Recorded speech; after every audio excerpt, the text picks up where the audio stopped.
নমস্কার বন্ধুরা, বঙ্গজয়তে তোমাদের স্বাগত জানাই। আজ কিন্তু ভারতীয় ফুটবলের সাথে ইন্টারন্যাশনাল ফুটবল সব কিছুর খবর থাকছে। ভারতীয় ফুটবলে যেমন ট্রান্সফার নিউজ এবং জাতীয় দলের খবর আছে, তেমন কিন্তু ইন্টারন্যাশনাল ফুটবলে থাকছে।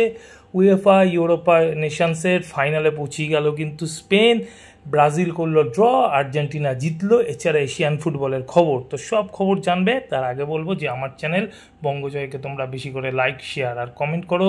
চ্যানেলে যারা নতুন এসছো তারা অবশ্যই সাবস্ক্রাইব করে বেল বটনটা অন করে দাও, যাতে ফুটবলের সব নোটিফিকেশান তোমরা রোজকার মতন পেতে থাকো। তো চলো প্রথমেই চলে আসি ইউএফা ইউরোপা নেশনস লিগের খবরে। আর ইউরোপা নেশনস লিগে কিন্তু গত রাতে একটা হাড্ডাহাড্ডি ম্যাচ দেখলো সারা পৃথিবী, স্পেন এবং ফ্রান্স। স্পেন একটা সময় ম্যাচে 5-1 গোলে এগিয়ে যায়, তারপরে কিন্তু ফ্রান্স একটা দুর্দান্ত কামব্যাক করে এবং 5-4 করে ফেলে ম্যাচে। যদিও শেষ রক্ষা করতে পারেনি, কিন্তু যেই ফুটবল গতকাল রাতে দেখলো বিশ্ব ফুটবল প্রেমীরা, সেই ফুটবল কিন্তু সারা জীবন মনে রেখে দেবে। অন্যদিকে বিশ্বকাপ কোয়ালিফায়ার ম্যাচে আজ কিন্তু ভোরবেলা ব্রাজিল জিততে পারলো না। ব্রাজিল কিন্তু আটকে গেল ইকুয়েডরের সাথে, এবং ইকুয়েডরের মাঠে এই খেলা কিন্তু 0-0 গোলে ড্র হলো। আর এই ড্রয়ের ফলে ব্রাজিল কিন্তু লিগে এই মুহূর্তে তাদের গ্রুপে 4 নম্বরে নেমে গেল, এবং বিশ্বকাপ কিন্তু ব্রাজিলের জন্য আরও কঠিন হলো। অন্যদিকে আজকে কিন্তু আলভারেজের একমাত্র গোলে আর্জেন্টিনা হারালো চিলিকে, এবং এই মুহূর্তে আর্জেন্টিনা গ্রুপের শীর্ষে অবস্থান করছে এবং বিশ্বকাপ খেলার যোগ্যতা অর্জন করে নিয়েছে বলা যেতেই পারে। এবার চলে আসি এশিয়ান ফুটবলের খবরে। আর এশিয়ান ফুটবলে কিন্তু উজবেকিস্তান এবং জর্ডান, এই দুটো দেশ কিন্তু প্রথমবারের জন্য বিশ্বকাপে কোয়ালিফাই করে নিল। গতকাল উজবেকিস্তান ইউএইর মাঠে ইউএইর সাথে গোললেস ড্র করে কিন্তু বিশ্বকাপ যোগ্যতা করে নিল। অন্যদিকে ওমানের মাঠে ওমানকে 3-0 গোলে হারিয়ে প্রথমবারের মতন কিন্তু বিশ্বকাপের যোগ্যতা অর্জন করে নিল জর্ডান। 5 বছর আগেও ভারতের পেছনে র্যাঙ্কিংয়ে ছিল। ভারত যেখানে র্যাঙ্কিং ছিল 96, জর্ডান সেখানে কিন্তু 121। সেই জায়গা থেকে নিজেদেরকে এএফসি এশিয়া কাপের ফাইনালে যায় এবং সেখানে রানার্স হয়, এবং তারপর কিন্তু বিশ্বকাপ যোগ্যতা অর্জন। একটা কিন্তু দুর্দান্ত সময় চলছে জর্ডানের ফুটবলের জন্য, আর আমাদের ফুটবল দিনকে দিন পিছিয়ে যাচ্ছে। অন্যদিকে ইন্দোনেশিয়া কিন্তু গতকালের ম্যাচে চায়নাকে 1-0 গোলে হারিয়ে দিয়েছে, এবং ইন্দোনেশিয়া কিন্তু এখনও পর্যন্ত বিশ্বকাপে যাওয়ার আশা কিন্তু জিয়ে রেখেছে, এবং শেষ ম্যাচ জাপানকে হারালে কিছু অঙ্ক থাকছে। শেষ ম্যাচে জাপানকে হারাতেই হবে ইন্দোনেশিয়াকে বিশ্বকাপ কোয়ালিফাই করতে গেলে। অন্যদিকে কিন্তু চেয়ে থাকতে হবে সৌদি আরবিয়ার দিকে। সৌদি আরবিয়া যদি শেষ ম্যাচে হেরে যায়, সেক্ষেত্রে কিন্তু একটা সম্ভাবনা ইন্দোনেশিয়ার জন্য তৈরি হতে পারে। আর অন্য একটি ম্যাচে কিন্তু অস্ট্রেলিয়া নিজেদের ঘরের মাঠে জাপানকে 1-0 গোলে হারিয়ে তারাও কিন্তু পৌঁছে গেল বিশ্বকাপে। এবার চলে আসি ভারতীয় ফুটবলের খবরে। আর ভারতীয় ফুটবল তো জানো কি অবস্থার মধ্যে চলছে। আর এরই মধ্যে কিন্তু খবর যে ভারতের কোচ মানালো মার্কুয়েজ কিন্তু হংকং ম্যাচের পর পদত্যাগ করতে পারেন, এরকম কিন্তু খবর বেরিয়ে আসছে। এবং শোনা যাচ্ছে যে মানালো মার্কুয়েজ নাকি ফুটবলারদেরকেই দোষারোপ করেছেন তাদের খারাপ পারফরমেন্সের জন্য জাতীয় দলে। মানালো মার্কুয়েজ বলেছেন যে ভারতীয় ফুটবলাররা শুধুমাত্র আইএসএল খেলার জন্যে জাতীয় দলের জার্সি গায়ে চাপাতে চায়। জাতীয় দলের জার্সি গায়ে চাপিয়ে আইএসএলে মোটা রোজগার করাটাই ভারতীয় ফুটবলারদের লক্ষ্য। জাতীয় দলের ওই খেলাটা কিন্তু লক্ষ্য না সেভাবে। তো এরকমভাবে কিন্তু তোপ দেখেছেন ভারতীয় ফুটবলারদের মানালো মার্কুয়েজ। কিন্তু মানালো মার্কুয়েজ এমন একজন কোচ যিনি কখনো বিশ্ব ফুটবলে কোনো দেশকে কিন্তু কোচিং করাননি।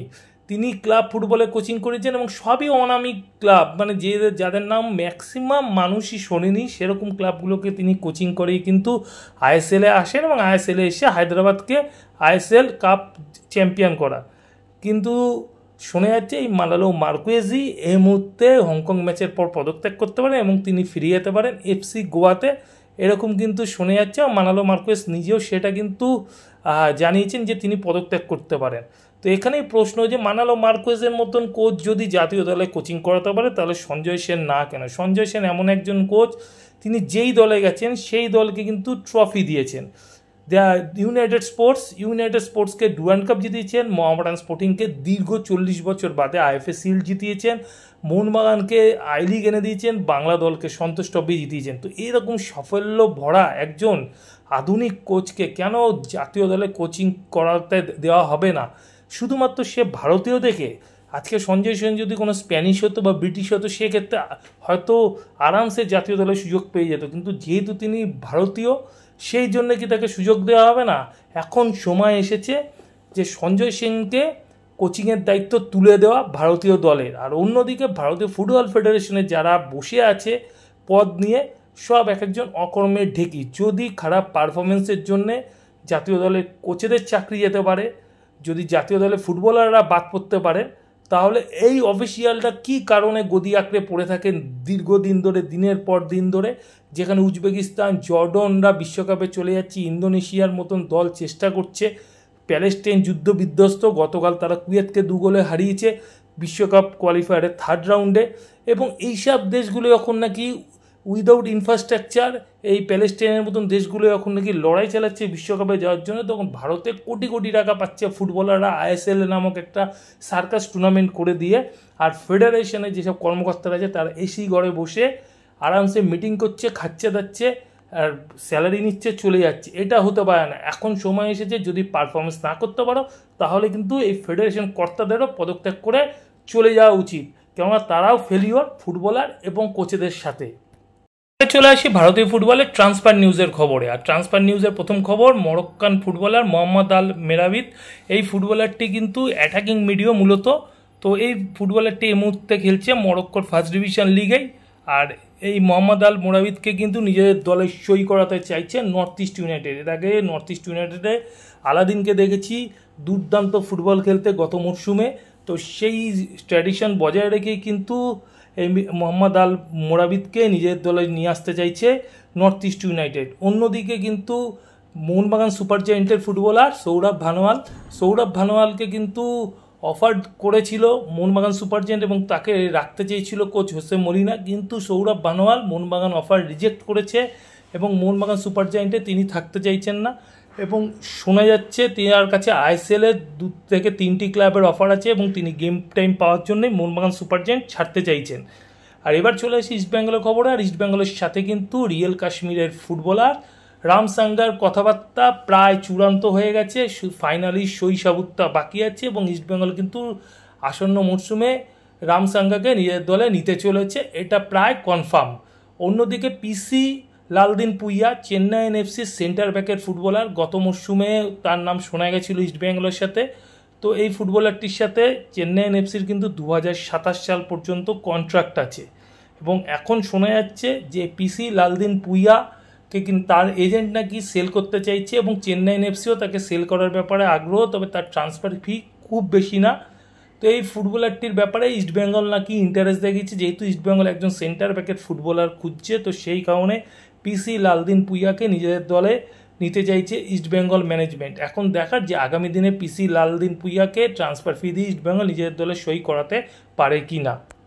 এদিকে চেন্নাই এনএফসির ফরওয়ার্ড, ভারতীয় ফরওয়ার্ড গুরকিরাত সিং, এই গুরকিরাত সিংকে কিন্তু চেন্নাই এনএফসি রিলিজ করে দিচ্ছে এবং তার সাথে কিন্তু রাখছে না, এটা শুনে যাচ্ছে। তো এই মুহূর্তে বলা যায় ভারতের অন্যতম সেরা প্রতিভা গুরকিরাত সিং। গুরকিরাত সিং কিন্তু সাফ কাপ অনূর্ধ্ব 20 জিতিয়েছিল ভারতকে বাংলাদেশের বিরুদ্ধে ফাইনালে একাই 4টি গোল করে। তো এই গুরকিরাত সিং এই মুহূর্তে কিন্তু ফ্রি ফুটবলার হয়ে যাবে, তার কাছে কিন্তু ISL-এর কয়েকটি ক্লাবের অফার পৌঁছেছে। তো আমার মনে হয় এই ফুটবলারটিকে ইস্টবেঙ্গলের সই করানো উচিত, কেননা খুব এফেক্টিভ একজন ফুটবলার হবে। আমি আগের ভিডিওতে বলেছি খুব ভালো চেহারা, ভালো উচ্চতা এবং যে কোনো ডিফেন্ডারকে কিন্তু ডিস্টার্ব করতে পারে, এরকম একজন বিদেশি ফুটবলারদের মতনই চেহারা এবং বাপায় গোলার মতন শট আছে। তো এই ফুটবলারটিকে যদি ইস্টবেঙ্গল আগামী দিনে নেয় তাহলে কিন্তু ইস্টবেঙ্গলের জন্য ভালো একটা সাইন হতে পারে, এটুকু তোমাদেরকে বলতে পারি। বন্ধুরা এখনকার মতন এই পর্যন্ত। নতুন খবর নিয়ে হাজির হবো তোমাদের কাছে পরের ভিডিওতে। যাওয়ার আগে শুধু একটাই কথা বলবো, আগের ভিডিও যারা মিস করে গেছো তাদের জন্য ডেসক্রিপশন বক্সে আগের ভিডিওর লিঙ্ক দেওয়া থাকবে, তোমরা সেই লিঙ্ক ক্লিক করে আগের ভিডিও দেখে নিতে পারো। এখনকার মতন গুড বাই।